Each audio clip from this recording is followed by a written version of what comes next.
Underneath towering waterfalls, just out of the reach of African predators, meerkats are on the lookout for you. This is a place where the tigers groom themselves, and where the otters stretch out for afternoon naps. This is the Buffalo Zoo. Buffalo Zoo's been the third oldest one in the nation. We've been here since 1875. A little personnel change though. Right in the corner of Delaware Park. We take up 22 some acres, so it's not a full day destination, but if you're planning a trip to Western New York, it's a good way to spend a couple hours. So you're basically getting the world in a nutshell. The zoo has over 1,200 different animals here, and a whole number of different species that you got the world in your palm of your hand, and you have the energy to go see something else by the time you're done. With a variety of interactive exhibits and so many different animals, you might plan for an entire day here.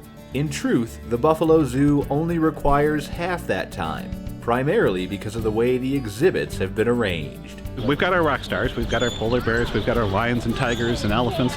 You can see things like giant salamanders, you can see all kinds of snakes.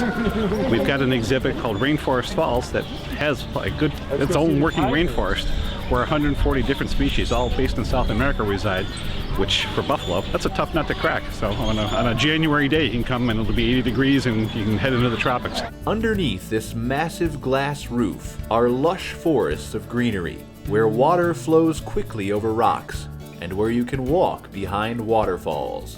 Watching anteaters explore their environment, and piranhas searching for their next meal, are just some of the things to experience inside the rainforest. Each zoo is a little bit different, so you don't want to generalize. There's some zoos that are destination places that are just so big you can spend a couple days and probably miss some things. This is a way that you can see things in a fairly short amount of time frame, but as you can see with the line behind you here, we're awfully up close to them. There's some exhibits where you just don't get that interaction with a given species, and we got a line behind us that's about 40 feet over my shoulder. You don't get that kind of proximity in some of the bigger zoos around the country. Conservation is also a big part of the mission here at the Buffalo Zoo. It's more than just seeing animals. Conservation is kind of our underlying mission, so everything sort of feeds into that smart resources. We're recycling in every respect. You don't go too far without a reminder of that your footprint is a permanent one, and you got to do what you can to reduce its impression. We do some simple things, like the straws at the concession stand are made out of paper, so they're biodegradable. Part of the money you pay when you park in the zoo's parking lot goes to a fund called Cars for Conservation, which funds, last check, about 20 different projects around the world. So we're doing our best to walk the walk and talk the talk at the same time.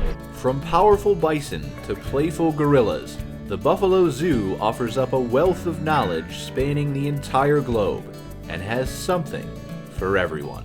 It's one of those that, you can see falling water, and I don't want to knock that by any means, but where else are you going to get 1,200 animals under one roof? Literally.